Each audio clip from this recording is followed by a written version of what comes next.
ದೇವರು ಸರ್ವತ್ರ ಯಾಮಿ.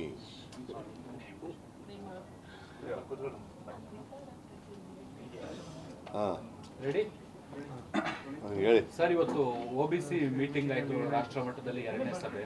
ಇವತ್ತು ಏನೇನೆಲ್ಲ ಆಯಿತು? ಕರ್ನಾಟಕದಲ್ಲಿ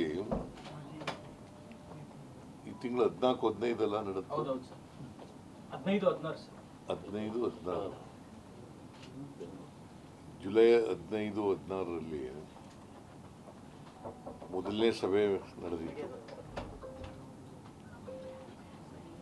OBC ಅಡ್ವೈಸರಿ ಕೌನ್ಸಿಲ್. ಅದಕ್ಕೆ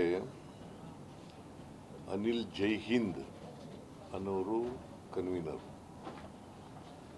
ನಾನು ಒಬ್ಬ ಮೆಂಬರು.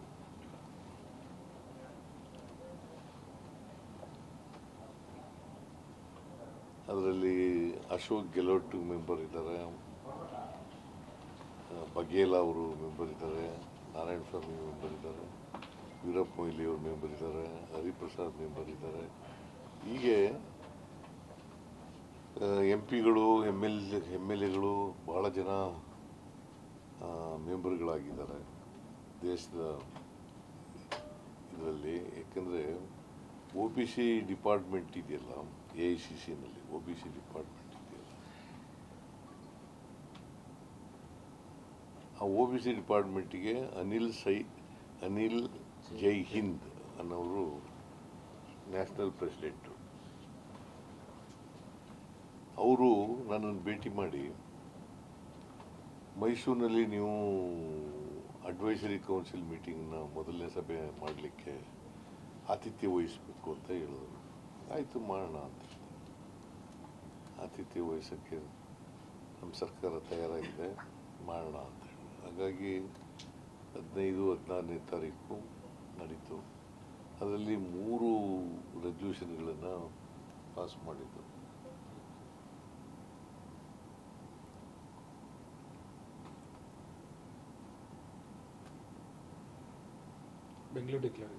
ಬೆಂಗಳೂರು ಡಿಕ್ಲರೇಷನ್ ಅಂತ ಒಂದು, ಅದರಲ್ಲಿ 3.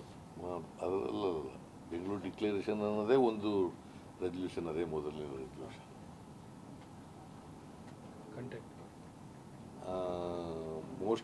ಅದರಲ್ಲಿ ರಾಹುಲ್ ಗಾಂಧಿ ಅವರಿಗೆ ಥ್ಯಾಂಕ್ಸ್ ಹೇಳೋದು. ಬಿಕಾಸ್ ರಾಹುಲ್ ಗಾಂಧಿ ಈ ಇಶ್ಯೂನ ತಗೊಂಡಿದ್ದಾರೆ, ಸಾಮಾಜಿಕ ನ್ಯಾಯದ ಇಶ್ಯೂ ತಗೊಂಡು ಎಲ್ಲ ದೇಶದ ಎಲ್ಲ ರಾಜ್ಯಗಳಲ್ಲಿ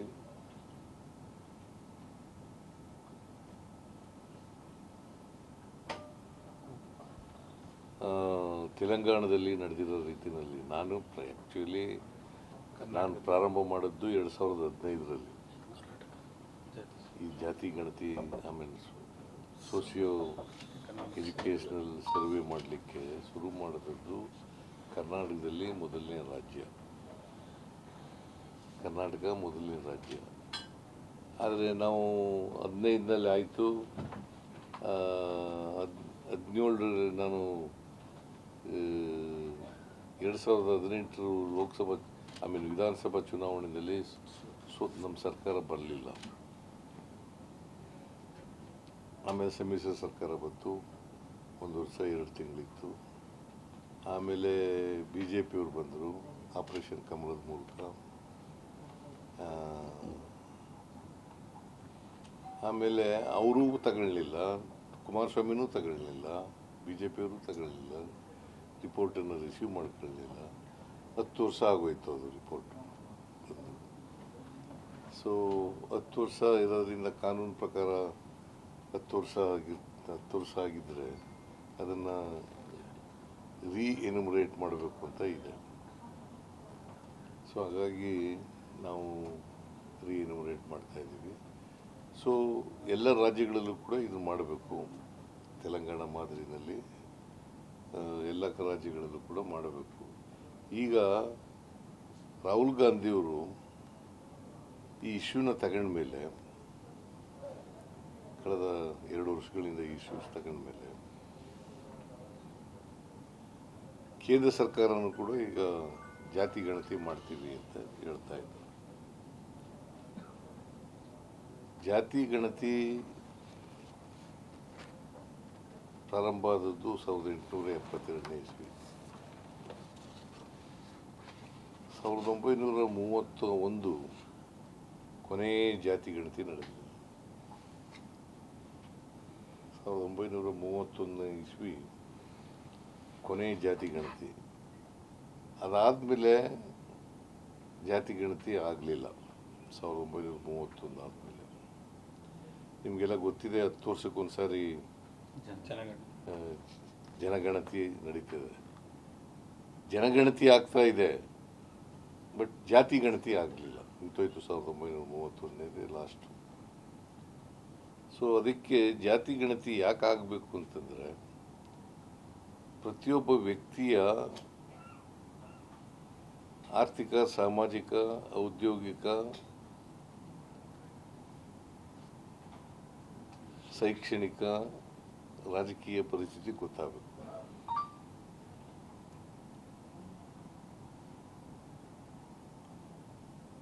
ಗೊತ್ತಾದರೆ, ಯಾಕಂತಂದರೆ ನಮ್ಮ ಕಾನ್ಸ್ಟಿಟ್ಯೂಷನ್ನು ಭಾಳ ಪ್ರಮುಖವಾಗಿ ಹೇಳ್ತಕ್ಕಂಥದ್ದು ಸಾಮಾಜಿಕ ನ್ಯಾಯ. ನಿಮ್ಗೆ ಕನ್ನಡ ಗೊತ್ತಾಗುತ್ತೆ ನಮ್ಮ? ಮತ್ತೆ ತಲೆ ಕುಣಿಸ್ತಾ ಇದೆಯಾ?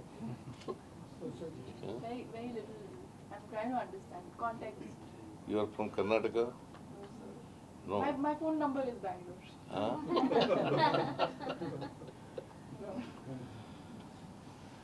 ಸೊ ಈ ಜಾತಿ ಗಣತಿ ಇದೆಯಲ್ಲ, ಅದನ್ನು ಮಾಡಬೇಕು ಎಲ್ಲ ಕಡೆನೂ ಅಂತ ಸೋಷಿಯೋ ಎಕನಾಮಿಕ್. ಈಗ ನಾನು ಸ್ವಾತಂತ್ರ್ಯ ಬಂದು 78 ವರ್ಷ ಆಯ್ತಾ ಬಂದಿದೆ. ಈಗ ಸ್ವಾತಂತ್ರ್ಯ ಈ 78 ವರ್ಷದಲ್ಲಿ ಅಸಮಾನತೆ ನಿವಾರಣೆ ಆಗಿದೆಯಾ ಇಲ್ವಾ?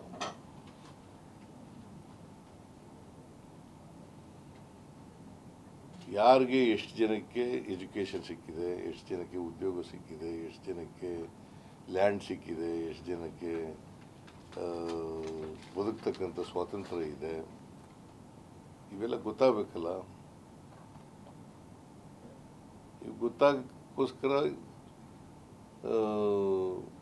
ಸೋಷಿಯೋ ಎಕನಾಮಿಕ್ ಎಜುಕೇಷನಲ್ ಸರ್ವೆ ಆಗಬೇಕು. ಆ ಸರ್ವೆ ಮಾಡಬೇಕು ಅಂತಕ್ಕಂಥದ್ದು ರಾಹುಲ್ ಗಾಂಧಿಯವರ ಕಮಿಟ್ಮೆಂಟು.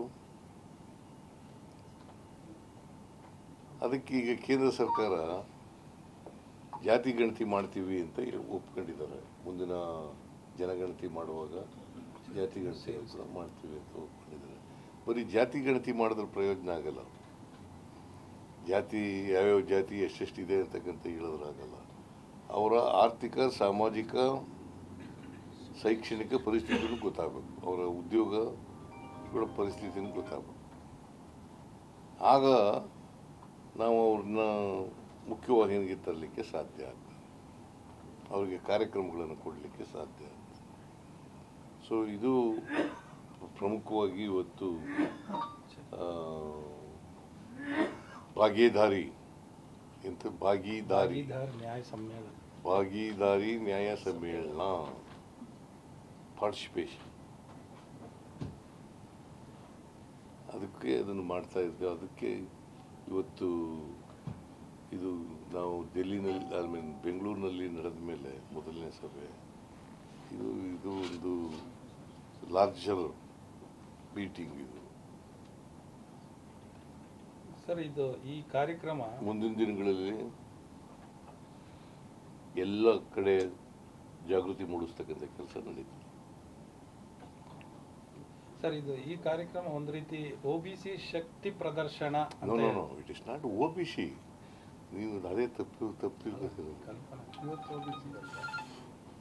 OBC ಮಾಡ್ತಾ ಇದೆ ಅಷ್ಟೇ. ಈಗ ಸರ್ವೆ ಮಾಡೋದು ಜಾತಿ ಗಣತಿ ಅಂತಂದರೆ, ಸೋಷಿಯೋ ಎಕನಾಮಿಕ್ ಎಜುಕೇಷನ್ ಸರ್ವೆ ಅಂತಂದರೆ ಎಲ್ಲ ಜನರದ್ದು. ಈ ಕರ್ನಾಟಕದಲ್ಲಿ 7 ಕೋಟಿ ಜನ ಇದ್ದಾರೆ. 7 ಕೋಟಿ ಜನರದ್ದು ಸರ್ವೆ ಮಾಡಬೇಕು. ಬರೀ ಬ್ಯಾಕ್ವರ್ಡ್ ಕ್ಲಾಸ್ ಅಷ್ಟೇ ಅಲ್ಲ. ಶಕ್ತಿ ಪ್ರದರ್ಶನ ಅಲ್ಲ, ಎಲ್ಲರನ್ನ ಅರಿವು ಮೂಡಿಸೋ. Sir, how do you see ECI fact checking Rahul Gandhi's claim? Sir Rahul Gandhi ಅವರು ಒಂದು ಮಾತು ಹೇಳಿದರು ಸರ್, ಮತಗಳವು ಆಗಿದೆ ಅನ್ನುವಂಥದ್ದು. ಅದರಲ್ಲಿ ಕರ್ನಾಟಕದ not a question regarding caste census. No? Then I am not going to reply your question. So ಮತಗಳವು ಆಗಿದೆ ಅನ್ನುವಂಥದ್ದನ್ನ ಕರ್ನಾಟಕದಲ್ಲೂ ಆಗಿದೆ ಅನ್ನೋಂಥದ್ದು ನೀವು ಕಾಂಗ್ರೆಸ್ನವ್ರು ಪ್ರತಿಭಟನೆ ಮಾಡ್ತಾ ಇದ್ದೀರಿ. ಏನಂತ? ಈವನ್ DCM ಅವರು ಕೂಡ ಹೇಳಿದ್ರು ನಮ್ಮ ಕ್ಷೇತ್ರದಲ್ಲೇ ಆಗಿದೆ ಮತಗಳವು ಅನ್ನೋದು. ಹೌದು. ಈಗ ಕಳೆದ ಲೋಕಸಭಾ ಚುನಾವಣೆಯಲ್ಲಿ ಅರ್ಹ ಮತದಾರರನ್ನ you don't know Kannada? Eligible voters in the voters list are removed. Some new people are included in the voters list. That means to say they are not the voters of the constituency. That is what Rahul Gandhi ji raised this question in the parliament and outside the parliament also. ಅಲ್ಲ sir, ಕರ್ನಾಟಕದಲ್ಲಿ ಒಂದು constituency ಗ್ರಾಮಾಂತರ ಇದ್ರಲ್ಲಿ ಆಗಿದೆ ಅನ್ನುವಂಥ, ಗ್ರಾಮಾಂತರದಲ್ಲಿ ಆಗಿದೆ ಅಂತ ಹೇಳ್ತಾ ಇದ್ರಿ. ಯಾವ ತರ ಆಗಿದೆ ಅಂತ? ಏನು ಇದೇ ಮತಗಳು ಆಗಿದೆ ಅಂದ್ರಪ್ಪ, ಅದೇ ಹೇಳಿದ್ನಲ್ಲ, ವೋಟರ್ಸ್ ಲಿಸ್ಟನ್ನ ಇರೋ ಯಾರು ಎಲಿಜಿಬಲ್ ವೋಟರ್ಸ್ ಇದ್ದಾರೆ ಅವ್ರನ್ನ ತೆಗೆದಾಕ್ಬಿಡೋದು, ಯಾರು ಇನ್ಎಲಿಜಿಬಲ್ ವೋಟರ್ಸ್ ಇದ್ದಾರೆ ಅವ್ರನ್ನ ಸೇರಿಸೋದು. ಅವ್ರು ವೋಟ್ರೇ ಅಲ್ಲ. ಅದು ಎಲ್ಲ ಕಾನ್ಸ್ಟಿಟ್ಯೂನ್ಸಿ ನಡೀತಾ ಸ್ಟೇಟಲ್ಲಿ, ಇದು ಒಂದರಲ್ಲಿ ಅಂತ ಎಲ್ಲ ಇಡೀ ದೇಶದಲ್ಲಿ ನಡೀತದೆ. ಹಾಗಾದ್ರೆ ಕಾಂಗ್ರೆಸ್ BJP ಅವ್ರು ಹೇಳ್ತಾರೆ 9 ಹೆಂಗೆ ಗೆಲ್ತು ಕರ್ನಾಟಕದಲ್ಲಿ ಈ ತರ ಇಲ್ಲಿ? ಹಾಗಾದ್ರೆ ಇದು ಹೆಂಗೆ ಸೋತು ನಾವು? 8 ಔಟ್ ಆಫ್ 8 ಕಾನ್ಸ್ಟಿಟ್ಯೂನ್ಸಿನಲ್ಲಿ ಯಾವುದಾದ್ರು ಸೆಂಟ್ರಲ್ ಕಾನ್ಸ್ಟಿಟ್ಯೂನ್ಸಿಲಿ ಮಹದೇವಪುರದಲ್ಲೇ ಒಂದರಲ್ಲಿ ಯಾಕೆ ಸೋತ ನಾವು? ಒಂದೇ ಸೆಗ್ಮೆಂಟು. ಇನ್ನು ಉಳಿದ ಎಲ್ಲ ಸೆಗ್ಮೆಂಟ್ಗಳಲ್ಲೂ ಕೂಡ ನಾವು ಲೀಡ್ ಇದ್ದೀವಿ. ಅದೊಂದರಲ್ಲಿ ಮಾತ್ರ ಎಲ್ಲ ಲೀಡು ಬಂದಿದ್ದನ್ನೆಲ್ಲ ಗಳಿಸಾಕ್ಬಿಡ್ತು. ಅದು ಹೆಂಗೆ? ಅದಕ್ಕೆ Rahul Gandhi has got proof, evidence to those that how eligible voters are removed, how ineligible voters are included in the voters list. Sir, ಈಗ ಸಾಕ್ಷ್ಯಗಳು ಇರೋದೇ ನಿಜ ಆದ್ರೆ ಅದನ್ನ ಇಟ್ಕೊಂಡು ಸುಪ್ರೀಂ ಕೋರ್ಟ್ಗೆ ಯಾಕೆ ಹೋಗ್ಬಾರ್ದು? ಮತಗಳು ಹೋಗ್ತೀವ್ರಿ, ಕೋರ್ಟ್ಗೆ ಹೋಗೋದು ಬೇರೆ ವಿಚಾರ. ಅಷ್ಟೊತ್ತಿಗೆ ಕೋರ್ಟ್ನಲ್ಲಿ ಇತ್ತಿರ್ತಾಗ ಅವರಿಗೆ ಎಲೆಕ್ಷನ್, ಇನ್ನೊಂದು ಎಲೆಕ್ಷನ್ ಬಂದ್ಬಿಡ್ತು. ಹೋಗ್ಲೇ ಇಲ್ಲ ಇನ್ನು ಬೇರೆ ಪ್ರಶ್ನೆ. ಇನ್ನೊಂದು ಎಲೆಕ್ಷನ್ ಬಂದ್ಬಿಡ್ತದೆ. ಭಾಳ ಎಲೆಕ್ಷನ್ ಕೇಸ್ಗಳಲ್ಲಿ ಏನಾಗಿದ್ದಾವೆ ಅಂತ ಗೊತ್ತಾಗಿದೆಯಲ್ಲ. ಎಲೆಕ್ಷನ್ ಕೇಸ್ಗಳು ಅದು ಇತ್ತಿರ್ತಾಗ ಹೋದ್ರೊಳಗೆ ಟರ್ಮೇ ಮುಗಿದೋಗಿರ್ತದೆ. ಸರ್, ಕರ್ನಾಟಕದಲ್ಲಿ ಎಷ್ಟು ಕಡೆ ಹಂಗಾಗಿದೆ ಅನ್ನೋಂಥ ಅನುಮಾನ ಇದೆ ಸರ್. ಈಗ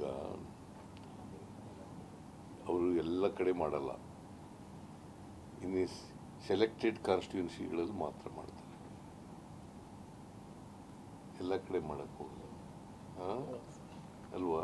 ಇವನು ಕೇಳಿ ನನಗೆ ಒಂದು ಸಾರಿ ನನಗೆ ತೋರಿಸ್ತಾ ಹೆಂಗೆ ಮ್ಯಾನಿಪುಲೇಟ್ ಮಾಡ್ತಾರೆ ಇದನ್ನ. ವೋಟ್ ಮಿಷಿನ್ ಇದೆಯಲ್ಲ, ಅದು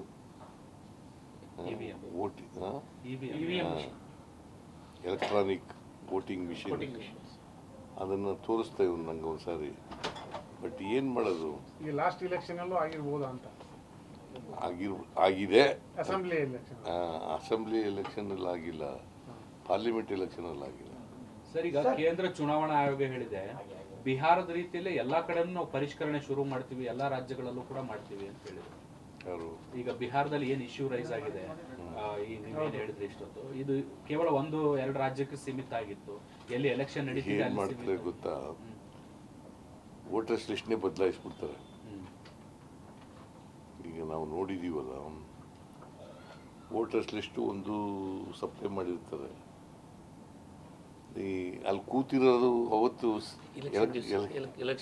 ಎಲೆಕ್ಷನ್ ದಿನ ಬೇರೆ ವೋಟರ್ಸ್ ಲಿಸ್ಟೇ ಇರ್ತದೆ.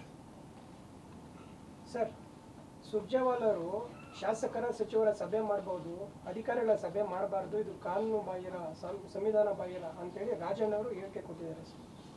ಸುರ್ಜೇವಾಲ್ ಅವರು ಅಧಿಕಾರಿಗಳ ಸಭೆ ಮಾಡಬಾರ್ದು ಅಂತ ಹೇಳಿದ್ದಾರೆ sir. Why can't you ask Rajanna? Rajanna ಹೇಳಿದ್ದಾರೆ ಅದು ರಾಜಣ್ಣ- ಸಂವಿಧಾನ ಬಾಹಿರ ಅಂತ ಸರ್. ಈಗ ಆಫೀಸರ್ಸ್ ಎಲ್ಲಿ ಮೀಟಿಂಗ್ ಮಾಡಿದ್ದಾರೆ? ಅದೇ ಮಾಡಿದರೆ ಒಂದು ಮಾತುಗಳು ಚರ್ಚೆ ಆಗ್ತಾ ಇದೆ ಸರ್ ಬೆಂಗಳೂರಲ್ಲಿ. ಮಾಡಿದರೆ ತಪ್ಪು. ಕಳೆದ ಬಾರಿ ಬಂದಾಗ ಶಾಸಕರದಾಯ್ತು, ಸಚಿವರದಾಯ್ತು. ಅದಾದ ತಕ್ಷಣ ಕೆಲವು ಉತ್ತರ ಭಾರತದ IAS ಅಧಿಕಾರಿಗಳ ಜೊತೆ ಸಭೆ ನಡೆಸಿದ್ದಾರೆ ಅನ್ನುವಂಥದ್ದು ಬಹಳ ಚರ್ಚೆ ಆಗ್ತಾ ಇದೆ. It is not correct. ಅಧಿಕಾರಿಗಳು ಮೀಟಿಂಗ್ ಮಾಡಿಲ್ಲ. ನಿಮ್ ಗಮನಕ್ಕಿಲ್ವಾ ಸರ್ ಇದು? ನನ್ನ ಗಮನಕ್ಕೆಲ್ಲ ಮಾಡೇ ಇಲ್ಲ.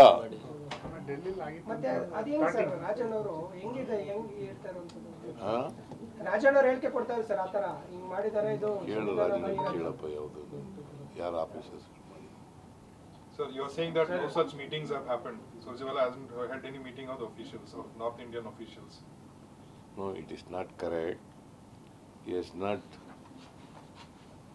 held the meeting of the North Indian officers.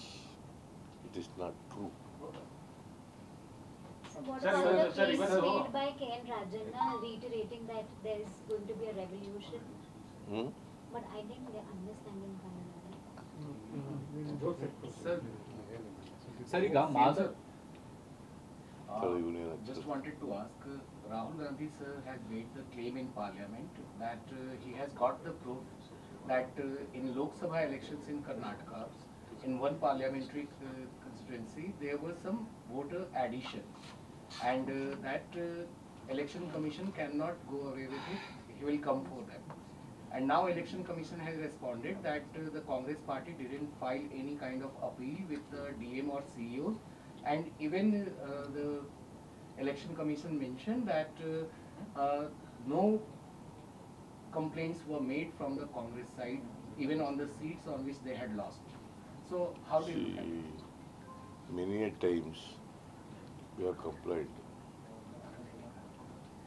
but election commission responded negatively. Sir ಈಗ ಮಹದಾಯಿ ವಿಚಾರದಲ್ಲಿ ಗೋವಾ CM ರಿಯಾಕ್ಟ್ ಮಾಡಿದ್ದಾರೆ, ನಾವು ಯಾವ ಕಾರಣಕ್ಕೂ ಕೂಡ ಯೋಜನೆ ಆಗೋದು ಬಿಡಲ್ಲ ಅನ್ನೋ ಥರದಲ್ಲಿ. ಟ್ರಿಬ್ಯುನಲ್ ಅಲ್ಲಿ ಇತ್ಯರ್ಥ ಆಗ್ಬಿಟ್ಟಿದೆ. There is no case pending before the supreme court. The matter is settled in the tribunal. When such being the case, how can Goa Chief Minister tells like this? See, only thing is, it is to be cleared by the Environment Department. ಅಲ್ಲ, ಅವರು ಪದೇ ಪದೇ ಏನಂದ್ರೆ contempt petition move ಮಾಡ್ಲಿಕ್ಕೂ ಮೊನ್ನೆ ನಿರ್ಧಾರ ಮಾಡಿದೆ sir ವಿಧಾನಸಭೆಯಲ್ಲಿ. ನಾವು ಕರ್ನಾಟಕ ನಮ್ಮ ಮೇಲೆ We have no objection to going to the court. We have got already Supreme Court, Tribunal has decided it. When such being the case, how can he go? Supreme Court also cleared all the disputes. ಈಗ Goa CM ಹೇಳಿರೋ ವಿಚಾರನ ಕೇಂದ್ರದ ಗಮನಕ್ಕೆ ಏನಾದ್ರು ತರ್ತೀರಾ sir ರಾಜ್ಯದಿಂದ? ಅವ್ರಿಗೆ ಯಾಕೆ ತರಬೇಕು? ಯಾಕಂತಂದ್ರೆ ಇನ್ನು ಪರಿಸರ ಇಲಾಖೆ ಕ್ಲಿಯರೆನ್ಸ್ ಆಗಿಲ್ಲ. No. Goa Chief Minister has no locus standi to make such a statement. In fact, in public forum, he said that the minister has told him that central will not give permission for Mahadai. That is the central minister controversy. ಹೇಳಿದ್ದಾರೆ ಅಂತ ಅವರು. That is the controversy, sir. Upendra Yadav has told him apparently that central government will not give permission, and he's made that announcement in a public forum. That is not correct. See, it is pending with the Government of India. That is the Environment Department and Forest Department coming under the central government. The central government has to give the permission, give the clearance.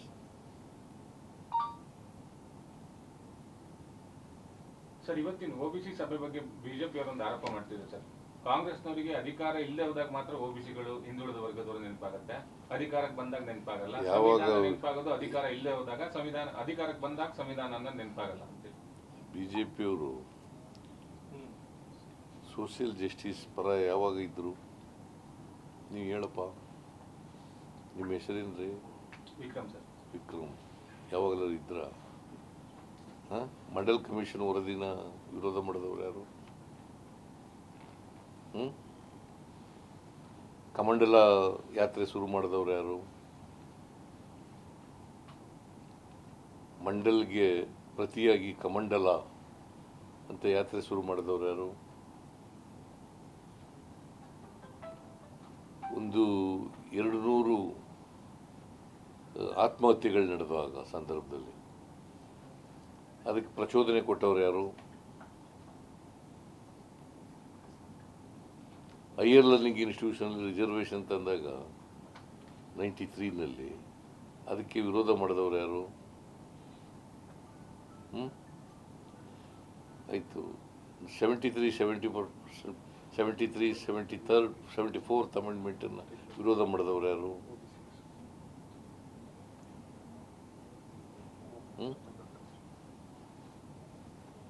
ಯಾವಾಗ BJP ಯಾವಾಗ ಸಂವಿಧಾನ ಇದೆಯಲ್ಲ, ಸಂವಿಧಾನನ ಯಾವಾಗ ಗೌರವಿಸಿದ್ದಾರೆ?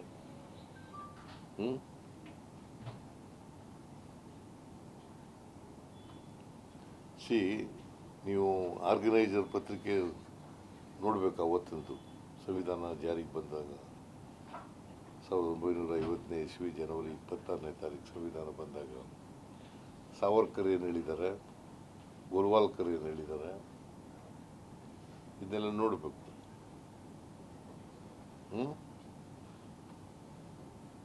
ಆಮೇಲೆ BJP ಅವರು ಇದ್ದಾರಲ್ಲ, ಬರೀ ಸುಳ್ಳೇ ಹೇಳೋದು.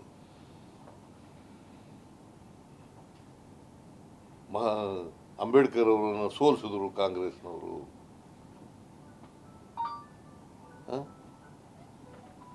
ಅಂಬೇಡ್ಕರ್ ಅವರೇ ಅವ್ರ ಸ್ನೇಹಿತರಿಗೆ ಪತ್ರ ಬರೆದಿದ್ದಾರೆ. ಆ ಪತ್ರದಲ್ಲಿ ಉಲ್ಲೇಖ ಮಾಡಿದ್ದಾರೆ. ಏನಂತ ಉಲ್ಲೇಖ ಮಾಡಿದ್ದಾರೆ ಅಂತಂದರೆ, ನಾನು ಸೋಲಿಸಿದವರು ಸಾವರ್ಕರ್, ಹಿಂದೂ ಮಹಾಸಭಾದ ಅಧ್ಯಕ್ಷ, ಮತ್ತು ರಂಗ ಕಮ್ಯುನಿಸ್ಟ್ ಪಾರ್ಟಿಯವರು ಅಂತ ಅಂಬೇಡ್ಕರ್ ಅವರೇ ಪತ್ರ ಬರೆದಿದ್ದಾರೆ. ಸಚ್ ಬೀಯಿಂಗ್ ದಿ ಕೇಸ್, ಇವರು ಸತ್ಯವಾಗಿ ಹೇಳಿದ್ದಾರೆ BJP ಅವರು.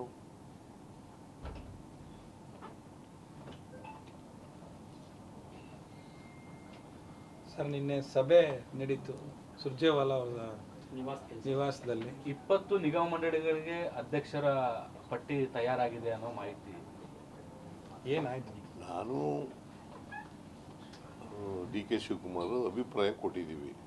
ಇನ್ನು ಇಷ್ಟು 29 ಬೋರ್ಡು ಕಾರ್ಪೊರೇಷನ್ಗಳು, ಕೆಲವು ಅದರಲ್ಲಿ ರೀಪ್ಲೇಸ್ಮೆಂಟ್ ಎಲ್ಲ ಇದ್ದಾವೆ.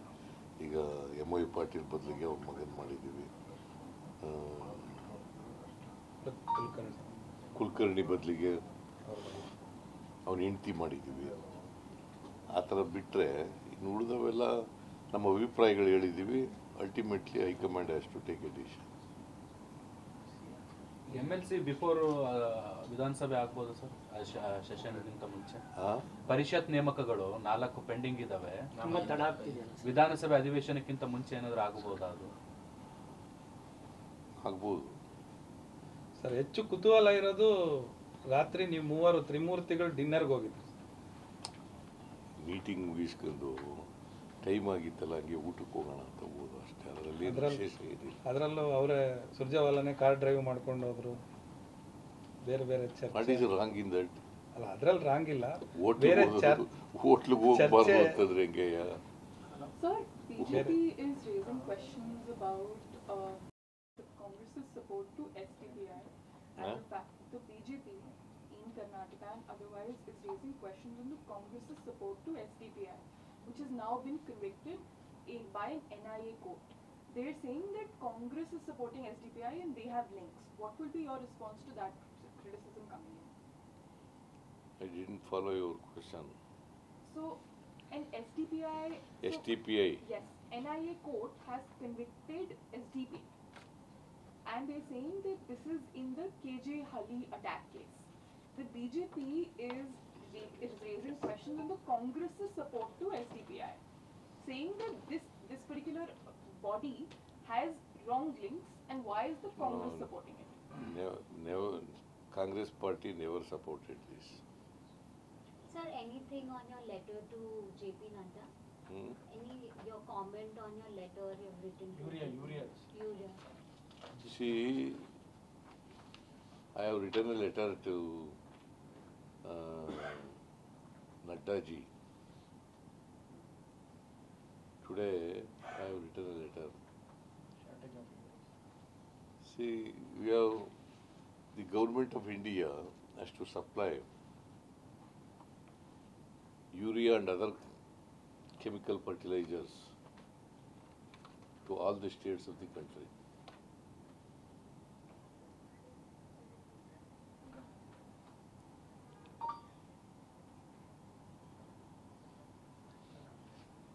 This year,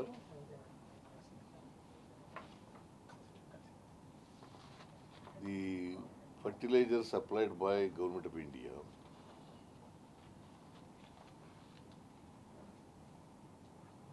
are not sufficient. It is because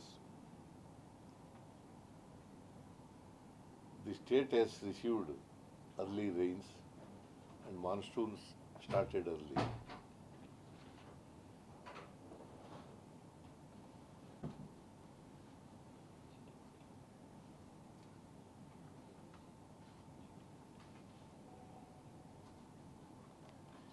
Compared to previous years, this year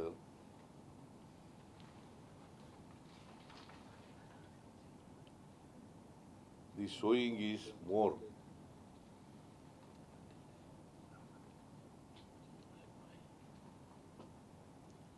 And also we have released the water early to the command area.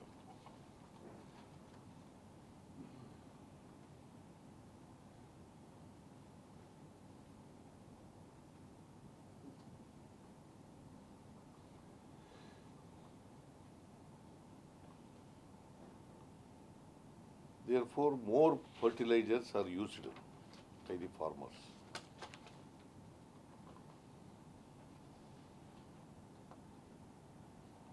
Not that we do not have fertilizers.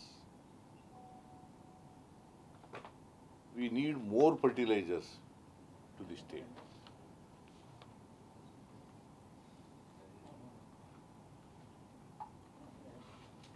The farmers are under the wrong impression that the department has no fertilizers, like that they started agitation. But we have fertilizers, urea and other chemical fertilizers.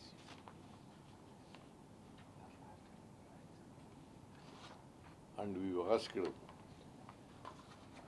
more fertilizers from Government of India. Sir, ಈಗ ನೀವು ಜನೌಷಧಿ ಕೇಂದ್ರಗಳನ್ನ ಬಂದ್ ಮಾಡ್ಲಿಕ್ಕೆ ನಿರ್ಧಾರ ಮಾಡಿದ್ರಿ. ಇವತ್ತು ಲೋಕಸಭೆಯಲ್ಲಿ ಅದ್ರ ಬಗ್ಗೆ ಚರ್ಚೆ ಆಗಿದೆ. ಜಗದೀಶ್ ಶೆಟ್ಟರ್ ಅವರು ಒಂದು ಪ್ರಶ್ನೆ ಕೇಳಿದ್ರು, ಅದಕ್ಕೆ ಉತ್ತರ ಕೂಡ ಬಂದಿದೆ. ನಾವು ಸಿಎಂಗೆ ಲೆಟರ್ ಬರೆದಿದ್ದೀವಿ, ಅವರ ನಿರ್ಧಾರನ ಬದಲಾಯಿಸಬೇಕು ಅಥವಾ ಪರಿಶೀಲಿಸಬೇಕು ಅನ್ನುವಂಥದ್ದು. ಯಾರು? ನಡ್ಡಾ ಅವರ ಕಚೇರಿಯಿಂದ ರಾಜ್ಯ ಸರ್ಕಾರಕ್ಕೆ ಪತ್ರ ಬರೆದಿದ್ದಾರೆ. ಜನೌಷಧಿ ಕೇಂದ್ರಗಳನ್ನ ಬಂದ್ ಮಾಡೋದ್ರ ಬಗ್ಗೆ ನಿರ್ಧಾರ ಪರಿಶೀಲಿಸಬೇಕು. ಇನ್ಫಾರ್ಮೇಶನ್ ಪೂರ್ಣ ಇನ್ಫಾರ್ಮೇಶನ್ ಇಲ್ಲ ನನಗೆ. ಇನ್ಫಾರ್ಮೇಶನ್ ತಗೊಂಡು ಹೇಳ್ತೀನಿ. So what do you have to say on Justice Kunha report and how state government will take action? What do you have to say on Justice Kunha's report on the stampede and how state will take action in future? The government in the last cabinet have accepted the report of the Michael Kunha ji, who is a chairman of the commission.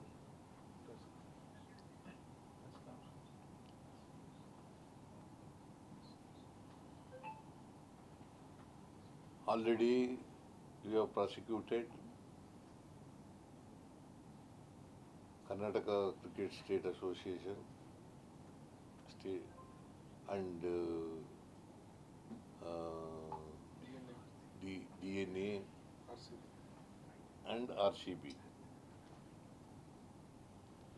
And I have also suspended the police commissioner,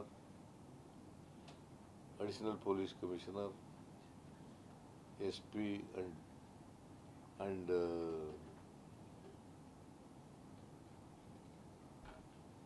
ACP and inspector.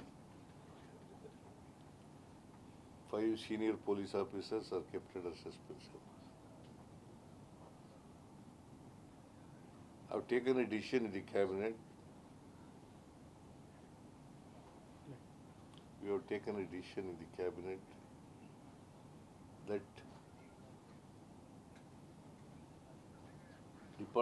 departmental inquiry may be conducted against the police officers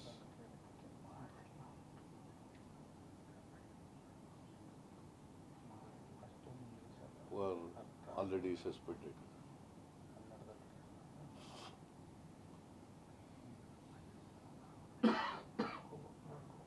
The government is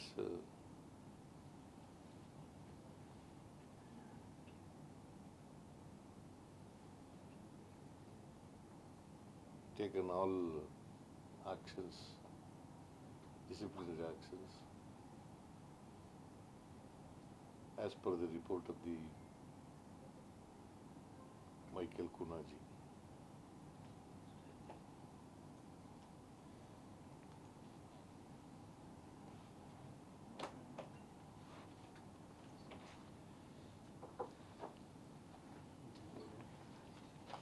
But you very backward class minister.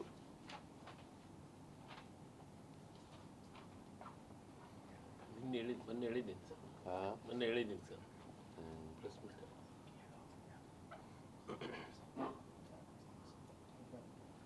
Sir, Karnataka ಭವನದಲ್ಲಿ ಅಧಿಕಾರಿಗಳು ಜಟಾಪಟಿ ಮಾಡಿಕೊಂಡು chief ಸೆಕ್ರೆಟರಿಗೆಲ್ಲ ಪತ್ರ ಬರೆದಿದ್ದಾರೆ ಅನ್ನೋ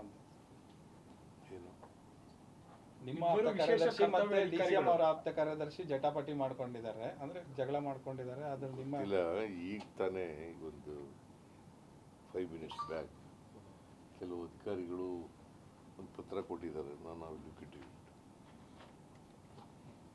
Thank you, sir. Thank you. Thank you very much, sir.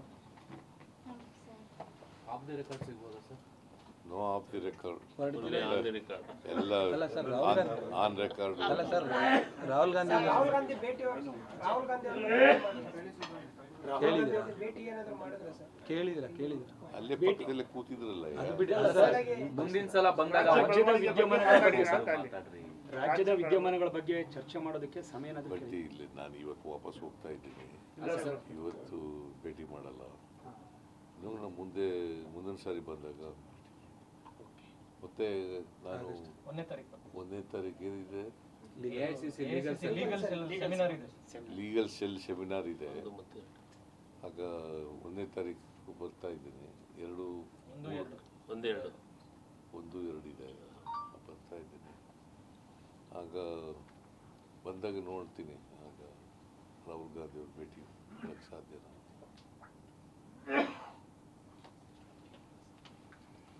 ನೀವೇ ಬರೆದು ಬಿಡ್ತೀರಲ್ಲ.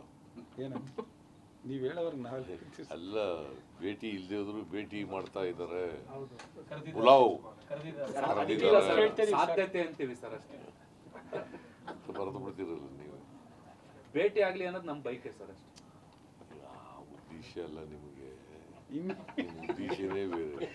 ಯಾವ ಉದ್ದೇಶ ನಮ್ದೇ ಅಂತ ಏನಾದ್ರು ನಾವು ಕ್ಯಾಬಿನೆಟ್ ಅಲ್ಲಿ ನಾವು ಬರ್ತೀವ sir?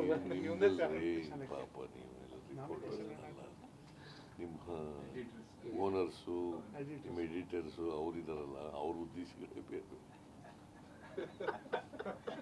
No comments sir.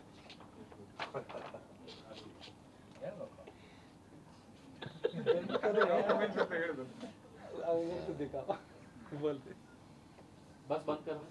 So I am not finding fault with the reporters. ನಾನು ಆಫ್ ದಿ ರೆಕಾರ್ಡ್ ಹೇಳ್ತಾ ಇರೋದು. ಈ ಕಡೆ ಆಫ್ ಮಾಡಿಬಿಡಿ ಎಲ್ಲ.